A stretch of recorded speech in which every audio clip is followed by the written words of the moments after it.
So, as far as the review and the preparation before the show, do you want to just go in a circle? Just say something. Okay.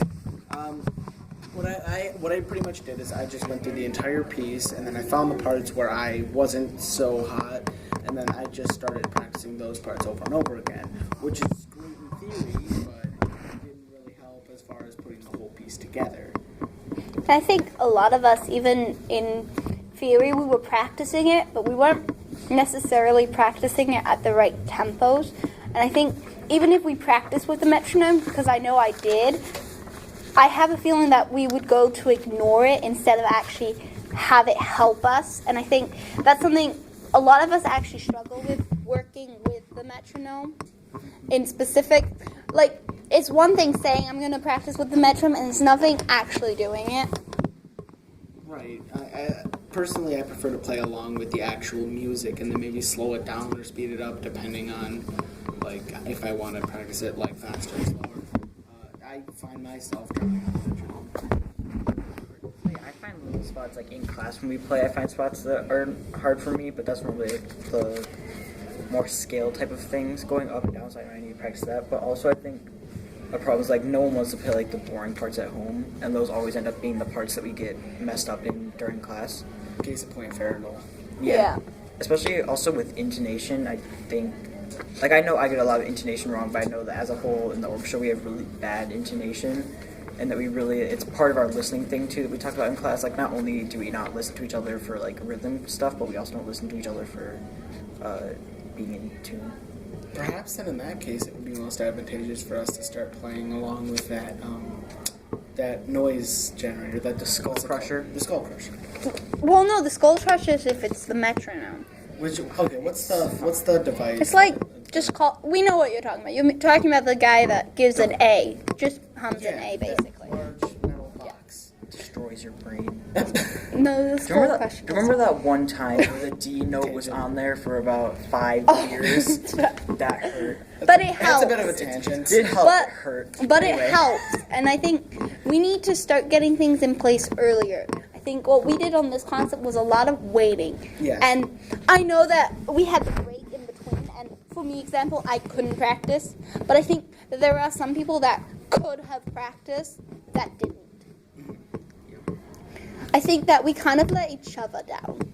I'd agree. I mean, I feel like we all felt like we could put our responsibilities on the rest of the orchestra, and at first it started working out okay, like, oh, if I don't practice as much, maybe my sound will be drowned out by everybody else. But then eventually we all caught on to that method of thinking, and then we all didn't practice. And because we weren't practicing, we were spending so much rehearsal time where we were supposed to be listening across, just getting a section straight. Yeah. That's why we can't listen to each other. Because when we're actually practicing as a group, we have to keep stopping and have one group practice, which should be doing at home. Also, just for listening across sections, I had one idea, which was oftentimes when I'm playing, I often wanted to know what another section is playing, but I can't always hear it when we're actually playing. It makes it hard to listen for it, to know cues from other sections. And I thought what might be helpful is maybe not, like, knowing other people's music as well as your own, but at least having, like, some familiarity with what other sections are playing. Like, I know me and Jenna, we wrote in when we were playing with the violins and the cellos, and it really helped me, especially, because I know their section in general didn't play with others, but I felt myself listening for the others. I felt myself trying. I might not have succeeded specifically, but me specifically, I felt like I was trying to play with the cellos. Speaking of specificity, I did find myself specifically linking with a couple people. I locked eyes with Lexi in the cello section for a while there during that part of Illumination, where the cello and the violas had the same part. And I feel like if we were to, like, know the part beforehand, then more people would be able to link like that. Yeah, and I think Mr. Wolf is right. We need to mix each other up because we're relying on certain people in our section. Yes, absolutely. And then when we can't hear our section, we don't know where to go. But the thing is, if you're in the back, you don't just have to listen in front of you. A lot of times you could have listened to the side where Alyssa was, who knew the part. Right. And she had sometimes the same part as us. Everyone tends to rely on the front, which isn't always the best idea. Yeah, because even the front can get lost. Yeah, I know that specifically. But when it comes to the actual concert, I think we freaked.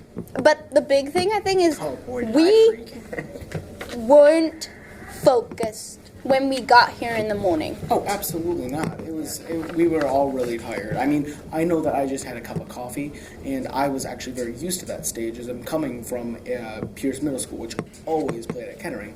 So getting up on that stage, I almost felt like I was too lax up on that stage. And I'm not trying to call you out, but I kind of going to, John.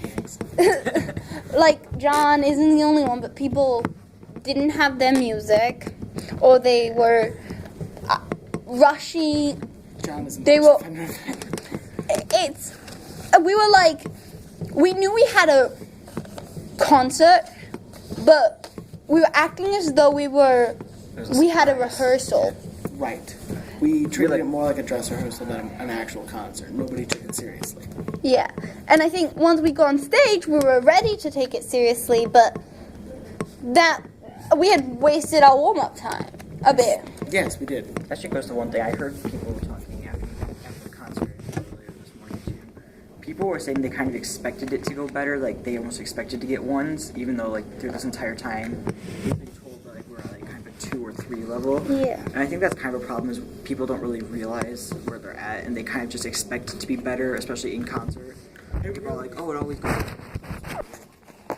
They have to know that they still have to be at that level. It never really does go better in concert. I really hate to say this, but it almost feels like maybe it's because we're from the IA and we almost expect to do better. And I hate to use that as a scapegoat, but I'm not going to try to use it as a scapegoat. I'm going to try to use that more of like pointing out one of our vices. And trying to be not completely critical, I think that we were blaming each other. Exactly. We did like to do that too. I'm not going to say anyone specifically, but but it was like, this person did something wrong. But like Mr. Wolf keeps bringing up, there's so much to do with each other. There is. And we can't just ignore the fact it's up to everyone. To bring their music and to practice and to stay in tune. Everyone has a part in the orchestra. Yeah. And perhaps more, rather than taking the actual time out of practice, it would be most important for us to practice individually at our own homes, and even better in little sections, in little groups. Yeah. Like, for me, I'm very close with Logan Swisher, who's a cellist. We could easily practice, even though we don't. And I feel like I'm going to. Yeah. Also, because like class time, I feel is more for like bringing together what everyone has done individually and like polishing it up together. Like, I'm gonna go with a really bad rock example. Like, if everyone brings together a bunch of rocks, in class we kind of glue all the rocks together and then polish off the sides so it's not so lumpy. That was horrible, but you know. It almost felt like The nerves underproduced. and our nerves got the better of us. That's true. Um, I skipped an entire line of my music. I squeaked big time. I squeaked. I was following Mr. Wolf, and then at one point it was like, did I miss 2 beats? Yeah, I know that feeling. And it was weird. I knew I was starting at the right measure, but I didn't know if I was at the right measure. Like, Yeah. I played the downbeat, But you don't know if you're ahead. but I or- wasn't know if I was ahead of him a beat. Also, with the concert though, you know how like the teachers always say like you want the rehearsal to go bad so the concert is really good? That's not true. That's the opposite for us. Well, I mean, like people always say that though, and actually it kind of happened this time where the rehearsal was really good. I was like, yeah, that went really well, because I looked up at Mr. Wolf. I was like, yeah, this is really good. And then in the concert, I was like, okay, I'm gonna look at Mr. Wolf again. And every time I looked up, I forgot all my notes. Yeah, that's what And I was happened to me like, too. In the rehearsal before the actual concert, I hit every single note in the parts that we practiced. I was like, this is the I best get thing on ever. stage, and then I start missing like a lot of notes, and perhaps it was because I was like, okay, I'm going to treat this like it was a concert, I'm going to treat this like it's a rehearsal, so that I'm not as nervous. But that ended up making me feel like I could make more mistakes. So that's a problem on my part. I think a lot of people have that too. They have different but similar problems in their own way. Right, and I'm not going to use it as an excuse because this is a problem that we have to face. So I feel like this is the perfect time to bring up that we all need to change our preparation for the concert so that we don't have something like this happen again. I think we need to, the moment we decide what music we're getting, as a section, we need to get together and decide how we want to play something. Because the moment you get one style of bowing in your hand, it's very hard to switch over to a different So at technique. the very beginning, we need not even as sectionals, but as sections, as orchestras, we need to come together and decide how we're going to play things Right, musically, and then get the technique down so we can practice playing musically while we're And I practicing think getting the actual stuff down. we need to go around the other sections and figure out where do we line up.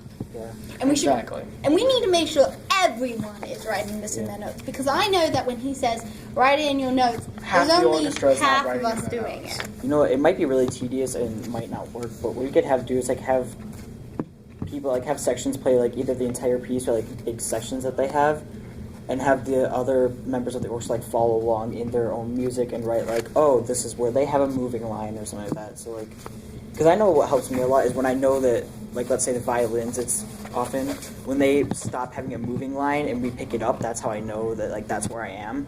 Because if I ever lose count, I can often just see oh, they're playing that part. That's helping me know where I am. I think we should do something a little bit like how we did in sight reading. When we have our music, first of all, what helped me during sight reading was that he would say, violins, violas, and that it was going from them to us, and we kind of shaped that piece more. Yeah. I think that helps if we go through it, maybe spend 10 minutes going through saying, hey, this goes with this person, and matching it up, because if we consciously know it, if we consciously know that we're gonna be with it and we can write it in our music, we might be able to stay together better. Also, sorry. No.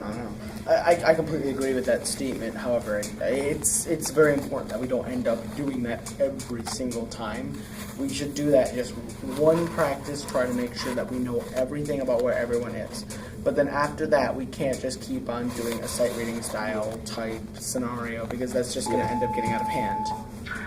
The students have made a donation to Bill Don in the main office. If you're still in the building, can you please come back to the main office? Thank you. Bill Don.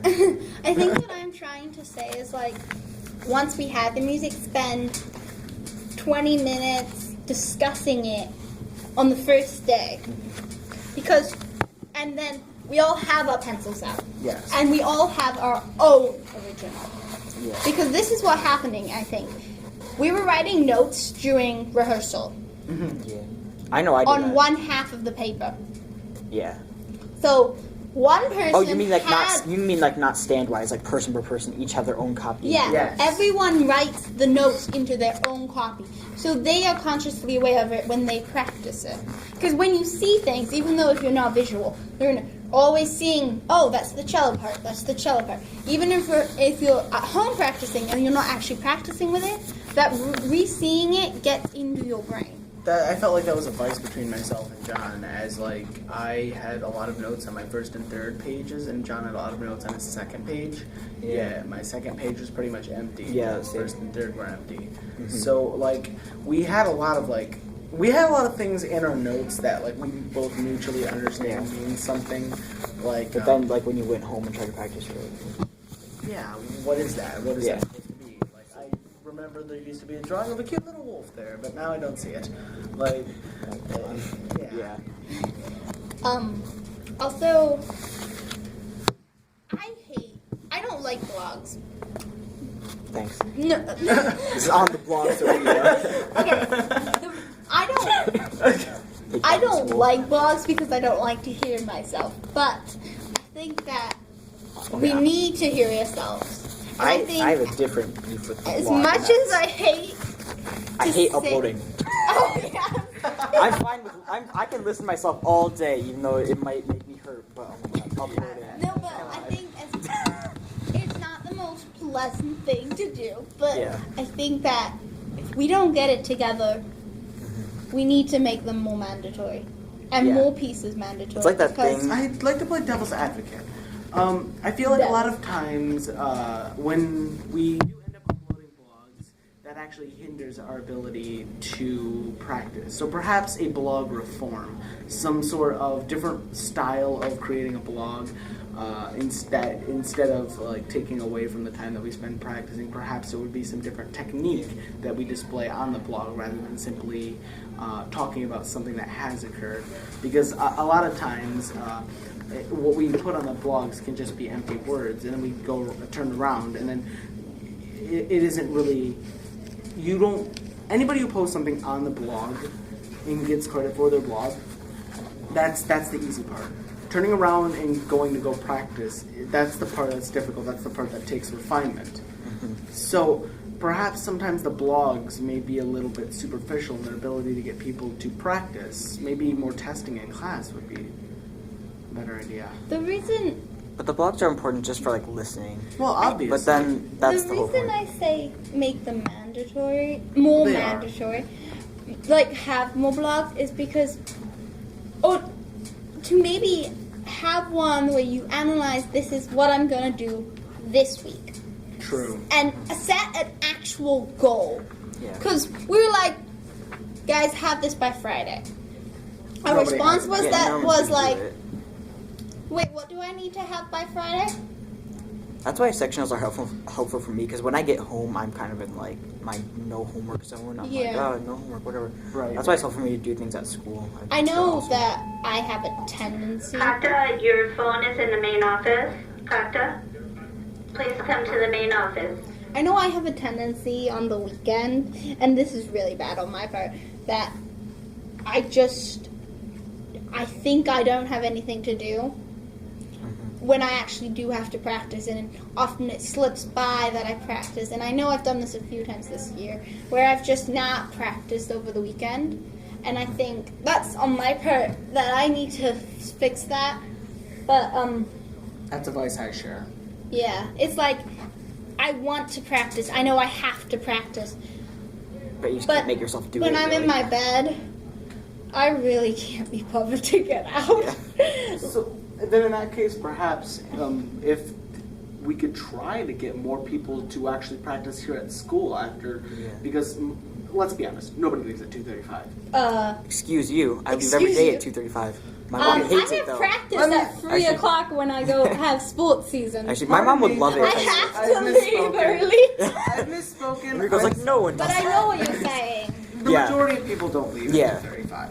So perhaps it would be better if people that can stay later, because almost everybody leaves by 3:30, Yeah. to try to make a practice up until about 3:15, allowing enough time for some people Yeah. to like do the things that they have to do over here. Mm-hmm. But if we were to practice in small sectionals, getting the things done that we have to do, and I mean we attempted, Or to even do like this before. intersectional too. Yeah, I think Right. I like when I that's played what with the we- violins, like it was like me, Sophia, Jenna, and like some violins. was like like- that was really helpful for It me. was like, oh, we play with the first?